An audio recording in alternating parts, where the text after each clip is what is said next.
So hello guys, welcome back to my channel. Today we are going to discuss about the IV cannulation, right? So before that I would like to request you to subscribe to my channel. So now let's begin. So here in this video I am going to explain about what is the IV cannulation, what are the different indications, contraindication, what are the equipment that are required, what are the signs of the good veins that help us to select a perfect veins for the IV cannulation. After that, what are the area that you should avoid for the IV cannulation, and then after I will explain the complete procedure of the IV cannulation, and finally I will explain the complication that can occur while doing the IV cannulation, right? So first understand what is the IV cannulation. So IV cannulation is simply, it is a technique in which a cannula is placed inside a vein to provide what venous access, right? Then why we do the IV cannulation means what are the different indication for the IV cannulation. So number one indication, it is done for the IV administration of the fluid. Number second will be the IV administration of the medications. Number third will be the IV administration of the different blood and the blood product. Also number fourth will be it is done for the blood sampling. Number fifth will be it is done for the IV administration of the different radiological contrast agent, that is for the CT, MRI and the nuclear imaging. And finally it is also done for the IV administration of total parental nutrition, means it also done for the nutritional support, right? So these are the some indication for which IV cannulation is done, right? Another is what are the contraindication that you should not means the condition at which you should not do the IV cannulation. Number one is that it is not done to the site that is close to the infection, right? After that, it is not done to the site where the edema is present. Also it is not done to the veins of the fractured limbs, and also it is not done to the site where the AV fistula is present, right? So these are some contraindication, and also some extra care should be taken to the patient who have the either bleeding disorder, clotting disorder, as well as the patient is on the warfarin if we are doing the IV cannulation, right? So these are the indication, contraindication. Now another point is what are the area that you should avoid for the IV cannulation, right? Number one, you should not do the IV cannulation in the previously cannulated veins. After that, if the vein, number second, if the vein is closed or the vein is hardened, then you should avoid that such veins here. And another is if the vein is near the major vein is near the artery, then you should also avoid that area. Another is also you should avoid the area of the surgery and area of the joint flexion. So these are the some area that you should avoid while for the IV cannulation. So let's review what I explained. I explained indication, contraindication, area should be avoided. Now for the IV cannulation, you should identify a good vein, right? Why? Because it will be easy for us for the for the cannulation. So you should keep in our mind some sign of the good veins, so that you can identify appropriate veins for the cannulation. So what are the sign of the good veins? Number one, the veins should be the soft, right? After that, it should have the visible through the skin, and it should be easily palpable. It should have the large lumen, and it should be straight. So these are the some veins, these are the some sign of the good veins. So if you find any veins who have these characteristics, you can do the cannulation easily in that vein. Then what are the different veins that are selected for the cannulation? So number one is the cephalic vein, basilic vein, antecubital vein, and some dorsal venous this dorsal venous network of this hand area can be selected for the IV cannulation. So these are the different sign of the good veins I have explained. What are the different veins that I have explained, and then after what are the equipment that are required for the IV cannulation, right? So in a tray there should be what, of course, IV cannula should be there, and it should be the appropriate size that are required for the patient, right?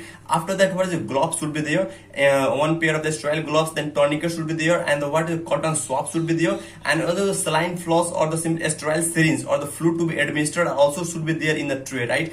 And another is either dressing or the adhesive tape should be required also to secure the cannula, and sometimes if necessary splint can be also required. So these are the different equipment that you should require for the IV cannulation. Now I will explain the different procedures from the initial to last for the while doing how it is done, means how the IV cannulation is done. So number one step will be that you should wash your hand with the soap and water, then wear the sterile gloves here. Number third step will be that you should select the site and the vein, right, which I have already explained, but make sure there should not be any wound, rashes, and the veins should be enough big, straight, as well as soft and visible through the skin, right? After that, you should position the patient in the comfortable position and the arm should be in the comfortable position, right? After that, the next step will be you should tie the tourniquet. That should be around 10 to 15 centimeter above the intended site, right? After that, then you should palpate the vein, right? But sometimes vein is not dilated, then you can apply the some technique, or you can follow the some technique. For example, you gently tap over the veins, right? After, and instruct the patient to open and close the fist, and also a stroke upward and towards the tourniquet, so that the vein is dilated and it will be easy for us for the for doing the cannulation, right? Another step will be you should clean the puncturing site with the alcohol swab and around 5 to 10 centimeter diameter, and start from the outward and let it dry. Then after, you should press gently over the veins with the thumb of your non-dominant hand over the around 4 centimeter below the intended site on the vein, and then you should stretch the skin and tout below the site of insertion with your thumb to simply stabilize the vein, right? After that, you hold the cannula in such a manner that the bevel of the cannula should face upward, and insert the needle in the skin at an angle of the 10 to around 10 to 30 degree to the skin, right? And observe for the blood in the flashback chamber, right? After that, you should lower the cannula in to ensure that it enters the lumen, and then after, you should remove the tourniquet immediately. And next step will be the you should apply the gently pressure over the vein, and you should remove the needle from the cannula. And then after, you should remove the white, there is a white cap will be there in the needle, so you should remove that white cap from the needle and attach to the cannula, right? After that, you should simply secure the cannula so that the cannula will not come out. For that, you should use the dressing or the any adhesive tape you should apply, so that the cannula will not come out. After that, you simply floss the cannula with the 2 to 5 ml of the normal saline, or simply attach the IV dressing, IV set, or any other fluid that you should administer, right? And finally, and most important, you should dispose your gloves and other disposable equipment that have been used there, and also needle in the appropriate waste bin side. So these are the procedure from the initial to final you should follow, and according to you should can do the cannulation easy, right?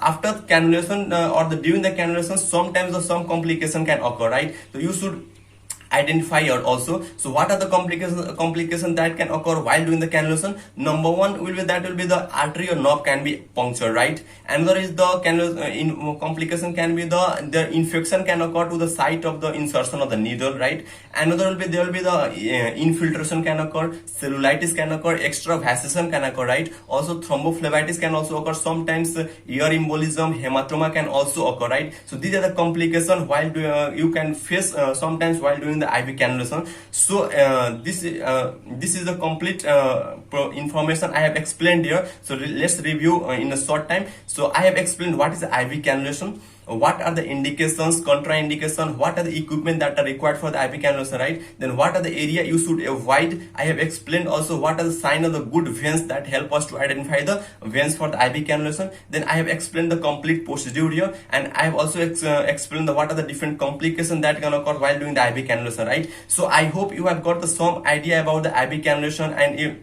it will help us in your academics also, right? So if you like the video, subscribe to my channel, also share this video to your other friends, so they also know about the IV cannulation. So I will come with your new video. Till eat healthy, be healthy. Thank you.